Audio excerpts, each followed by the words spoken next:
Zone one. Hi, Warren. It's Peter Newman, Nick and Racky's son. You can't see me because I'm on your hard left over here. And by the way, Racky says to send her love to you Great. and Susie. I'm going to take a cue from something that the guy who asked the questions about the World Book. I know you're loath to normally interfere in the running of your individual corporations because they do so well on their own.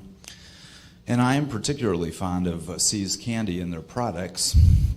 And you may or may not know that we have a chocoholic in our family, as you do in yours. Yeah. Makes good chocolate syrup, too. Yeah, I won't mention who.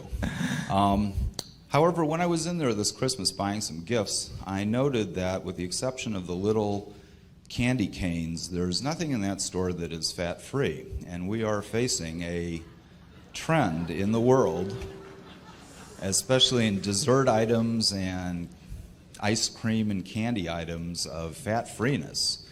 And I just thought that perhaps it would be worth a word to management to consider expanding the hard candy line. Yeah. Well, we look at a lot of things.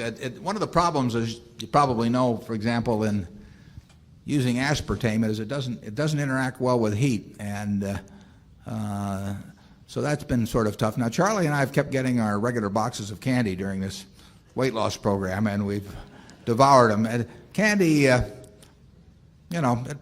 maybe on average 100 and depends on whether it's a sugared product or not. But take the lollipop, it'd be about 110 calories per ounce. But that's 1.5 or 1.25 lollipops or something like that.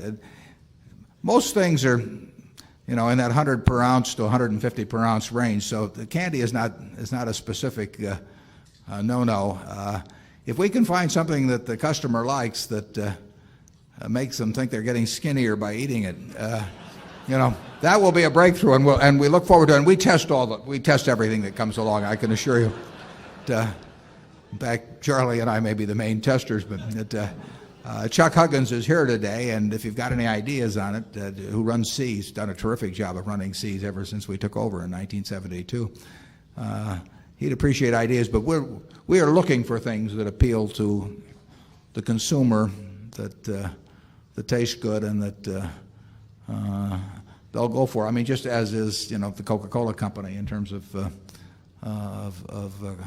carbonated soft drinks. So it's a constant subject, and there were high hopes on aspartame originally, but it just hasn't panned out in terms of candy. And I read a few articles about the fat-free stuff. It should be the fat substitute, which didn't get me too excited about trying it, but I'm not sure whether some of you read those articles or not. We'll keep looking, Peter. I appreciate it.